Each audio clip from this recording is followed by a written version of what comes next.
Taloja phase 1 येथे भारतीय जनता पार्टीच्या जनसंपर्क कार्यालयाचं भव्य उद्घाटन करण्यात आलं। उद्घाटन सोहळ्यात पक्षाचे स्थानिक तसेच शहरस्तरीय नेते उपस्थित होते। कार्यक्रम कार्यकर्त्यांची मोठी गर्दी दिसून आली असून परिसरात उत्साहपूर्ण वातावरण निर्माण झाले। नवीन कार्यालयातून तळोजा फेज 1 आणि आसपासच्या भागात नागरिकांच्या अडचणींवर तातडीने तोडगा काढण्याचा निर्धार स्थानिक नेतृत्वाने केलेला आहे। पक्षांच्या सूत्रांनी हे कार्यालयाच्या जनसंपर्काबरोबरच नागरिकांशी सातत्याने संवाद साधणारे हक्काचे केंद्र ठरले असा विश्वास व्यक्त केला आहे। तळोजा एमआयडीसीच्या पट्ट्यात वेगाने शहरीकरणाच्या पार्श्वभूमीवर या कार्यालयाचं उद्घाटन राजकीयदृष्ट्या महत्त्वाचं प्राप्त झालं आहे। पाहूया संदर्भात महाराष्ट्र 36चा खास रिपोर्ट।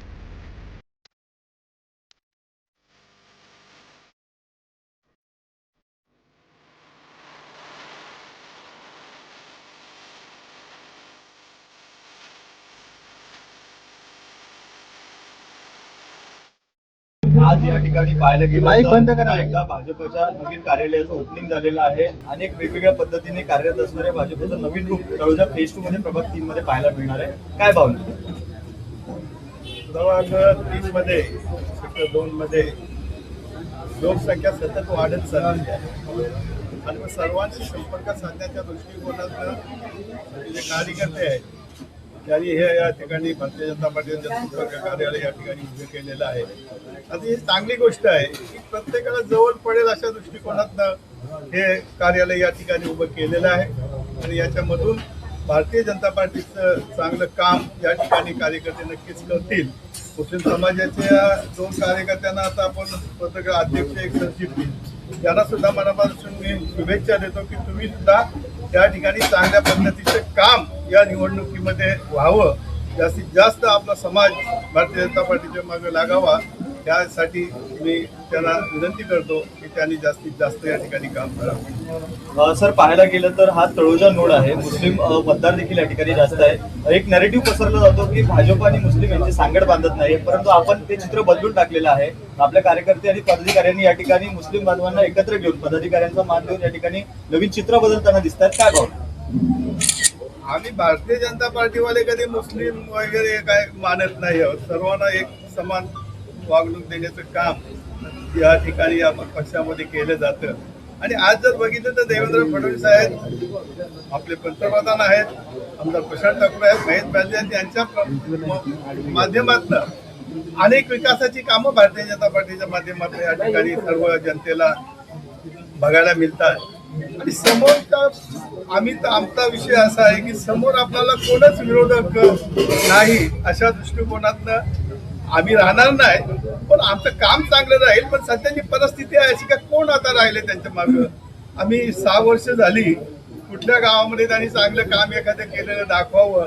हा कामं केली असतील त्यांनी, कॉन्ट्रॅक्ट घेतला असेल, काम केलं असेल त्यांनी, पण मंजूर कोणी दिलं? परेश ठाकूर आहेत आणि आमदार प्रशांत ठाकूर आहेत, अविनाश कोले आहेत, मुख्यमंत्री आहेत। ह्या लोकांनी ही सर्व मेहनत घेऊन ही कामं सर्व ठिकाणी मंजूर केलेली आहेत आणि म्हणून आम्हाला पक्का विश्वास आहे की या प्रभागामध्ये आमचे 4 सीट चांगल्या मताधिक्याने विजयी होतील।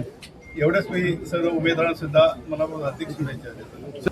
खरं म्हणजे आम्ही या आंतरराष्ट्रीय विमानतळाला दिबा पाटलांचं नाव मिळावं यासाठी भरपूर वर्ष आम्ही मेहनत घेत होतो। रामशेठ ठाकूर साहेबांच्या नेतृत्वाखाली आमदार प्रशांत ठाकूर आहेत, महेश बालदी साहेब आमदार आहेत, या सर्वांच्या नेतृत्वाखाली आम्ही सर्व कार्यकर्ते भरपूर वर्ष काम करतो। 4-4, 5-5 केसेस आमच्या अंगावर आहे आणि मला आता खासदार 1 वर्षापूर्वी झाले आणि मग ते आता सांगतात की आम्ही हे करू, करायला पाहिजे, प्रत्येकाने प्रयत्न करावा, पण आयत्यावर पोळी भाजण्यावर आपल्या तव्यावर पोळी भाजतात बोलतात त्या पद्धतीची परिस्थिती हल्ली सगळीकडे चालली आणि प्रत्येक जण सांगतो का माझ्या मुलं मिळाल्या फक्त ही खरी संघटना जी आहे ही रामशेठ ठाकूर साहेबांच्या संघटनेमध्ये सर्व पक्षाच्या कार्यकर्त्यांनी काम केलं आणि मला वाटतंय 100% दिबा पाटलांचं नाव या आंतरराष्ट्रीय विमानतळाला लागेल याच्याबद्दल कुठल्या प्रकारची शंका नाही। सर, शेकापचे नेते बहाराम पाटील असंही म्हणतात की भाजपाने जे दिबा पाटलांना गाडी दिली होती मतभेदामुळे ती गाडी रिटर्न दिली, दिबा पाटलाचं नाव घेण्याचा ना अधिकार नाही असं बहाराम पाटील म्हणतात। असं आता बोलायचं काय त्यांच्या समोर आहे, मला वाटतं त्यांच्याकडे बोलण्यासारखे शब्द राहिले नाहीत। म्हणून आता जुनं उकरून काढायला लागलेले आहेत, त्याला काही अर्थ नाही आहे माझ्या दृष्टीने. सर, आमदार विक्रम पाटील सरांच्या माध्यमातून या ठिकाणी वसाहतींमध्ये 10% सवलत देताना या कार्यक्रमात अधिकारी नागरिकांनी सांगितलेलं आहे. अतिशय महत्त्वाचा निर्णय केला. नवीन नागरिकांना खरं तर या सवलतीचा फायदा होणार आहे. कसं पाहता, या ठिकाणी देखील तळोजा नोडमध्ये विकास कामं आणण्यासाठी पनवेल महानगरपालिकेनं वारंवार जाग आणण्याचा प्रयत्न प्रल्हाद केनी असतील, निर्दोष केनी असतील यांनी मोठा निधी या तळोजा नोडमध्ये आणलेला आहे. नक्की जे चित्र बदलण्यासारखं आहे. चित्र बदलण्यासारखं आहे.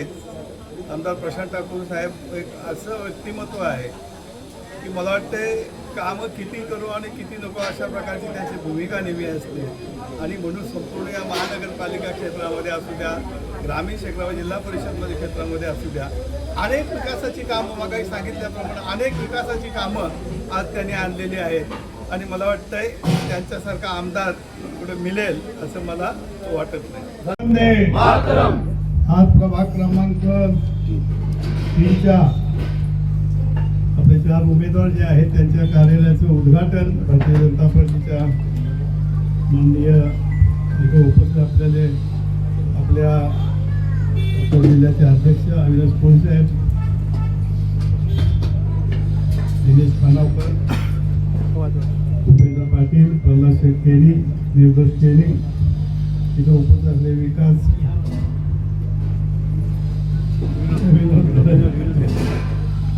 जगदीश गरज, सर्व उपस्थित असलेले आपल्या प्रभाग क्रमांक 3च्या अल्पसंख्याकाचे अध्यक्ष आणि सरचिटणीस आणि बाकी इतर सर्व सचिव आहे, सर्व उपस्थित मान्यवर महिला भगिनी. सर्वप्रथम अविनाश कोळेंनी सांगितल्याप्रमाणे आपण भरपूर कामं या 6-7 वर्षामध्ये या ठिकाणी केलेली आहेत.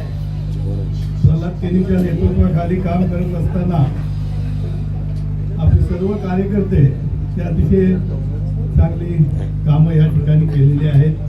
आणि म्हणून आपण सर्व कार्यकर्त्यांनी हवेत जाऊ नका. फक्त माझं एवढंच म्हणणं आहे की आपण एवढी कामं केली तर आता मतं द्यायलाच पाहिजे, पण सर्वांच्या घरापर्यंत पोहोचणं आशा कोळसे मॅडमचं आता काम आहे इकडं, तर सर्व महिलांना जास्तीत जास्त कशा एकत्र करता येतील या प्रत्येक घरापर्यंत आपण पोहोचलो पाहिजे. प्रत्येक घरामध्ये जाऊन आपण त्यांना सांगले मोदी साहेबांच्या योजना सांगल्या पाहिजे, आमदार प्रशांत ठाकूर साहेबांच्या योजना सांगल्या पाहिजे, आपले नेते मुख्यमंत्री देवेंद्र फडणवीस यांनी या काय कामं केलेली आहेत या सर्वांची कामं आपण प्रत्येक घरापर्यंत, प्रत्येक चुलीपर्यंत पोहोचवण्याचं काम आपल्याला या ठिकाणी नक्कीच करायला लागेल. का तर आपल्या महाराष्ट्रामध्ये, आपल्या पनवेलमध्ये देवेंद्र फडणवीस साहेब आणि प्रशांत ठाकूर साहेबांच्या नेतृत्वाखाली, जवान साहेबांच्या नेतृत्वाखाली या ठिकाणी अनेक कोटीची कामं आमच्या तालुक्यामध्ये तर एवढी कामं झाली का आता लोक सांगायला लागले थांबा जरा, आता आम्हाला उद्घाटन आणि भूमिपूजन करायला वेळ मिळत नाही. एवढी कामं आपण प्रत्येक ठिकाणी केलेली आहेत, प्रत्येक गावागावामध्ये केली आहेत. आणि तशाच पद्धतीचे परेश ठाकूर, प्रशांत ठाकूर साहेब, अविनाश कोळी आणि सर्व लोक आहेत. रामशेठ ठाकूर साहेबांच्या मार्गदर्शनाखाली काम करत असताना अनेक विकासाची कामं आज या महानगरपालिकेमध्ये केलेली आहेत. प्रत्येक कामाला काय सर्वांना यायला मिळत नाही, पण सर्वांनी या निवडणुकीच्या काळामध्ये चांगला वेळ देऊन आपण ज्या पद्धतीनं ही आपलं जे वर्चस्व आहे भारतीय जनता पार्टीचं, ते वर्चस्व कायमचं या 3 नंबरमध्ये टिकवण्यासाठी आपण सर्व कार्यकर्त्यांनी चांगलं कामाला लागावं. मला मान मिळाला नाही पत्रकार, मला मान नाही मिळाला म्हणून मी कामाला जाणार नाही असं नाही. आपण सर्व भारतीय जनता पार्टीचे कार्यकर्ते आहोत आणि म्हणून आपण पुढाकार घेतला पाहिजे. नाही तर थोडक्यासाठी लागावणं हे मला काय पटण्यासारखं नाही. म्हणून आपण सर्वांनी चांगल्या पद्धतीने काम करा. आपल्याकडे लीड भरपूर आहे, आपण थोडंसं जास्त मेहनत आपल्याला घ्यायला लागणार आहे. कोण गेले याचा विचार करण्यापेक्षा आपण कशी मतं जास्तीत जास्त वाढवू या दृष्टिकोनातून आपण सर्वांनी प्रयत्न करावा. सर्वांनी निवडणूक जाहीर व्हायची वाट न बघता याद्याचा अभ्यास तुमचा झालेला आहे असं प्रल्हाद केनी मला नेहमी सांगतो. एखाद दिवस मी 1 तास काढून येणार आहे, तर अशा पद्धतीनं याद्यांचा अभ्यास सुद्धा चांगल्या पद्धतीने करा आणि एक मतदार आपला कसा होईल या दृष्टिकोनातून सर्वांनी प्रयत्न करूया. आपण सर्वजण या ठिकाणी उपस्थित राहिलात, आम्हाला इथे सन्मानित करून बोलवलं, सन्मानित केलं त्याबद्दल तुमचं सर्वांचं मनापासून आभार मानतो आणि जे कोण आपले उमेदवार साहेब येतील या उमेदवारांचं काम जास्तीत जास्त पद्धतीने करूया आणि त्यांना सुद्धा मी मनापासून हार्दिक शुभेच्छा देऊन या ठिकाणी थांबतो. जय हिंद, जय महाराष्ट्र.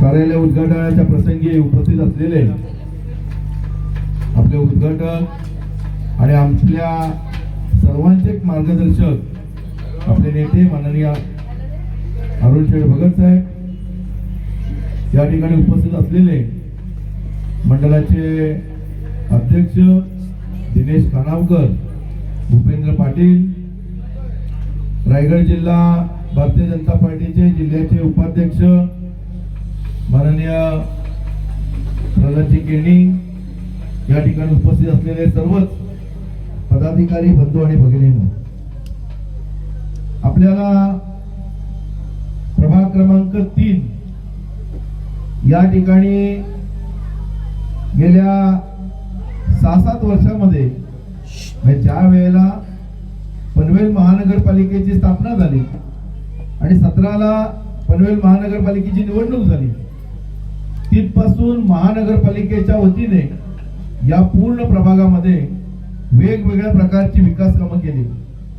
महानगरपालिका स्थापन झाल्यानंतर महानगरपालिकेच्या वतीने, पण त्याच्या आधी सुद्धा या सगळ्या गावांमध्ये प्रल्हाद केणी असेल, निर्दोष केणी असेल, या ठिकाणचे सर्वच पदाधिकारी हे सगळेजण एक वेगळ्या पद्धतीनं लोकांचं त्यासाठी झटणं, लोकांची काम करणं, लोकांशी संपर्क करणं, या पद्धतीचं काम सुरू होती. आणि मग पनवेल महानगरपालिकेची स्थापना झाल्यानंतर या ठिकाणी भारतीय जनता पार्टीची पनवेल महानगरपालिकेमध्ये सत्ता आली.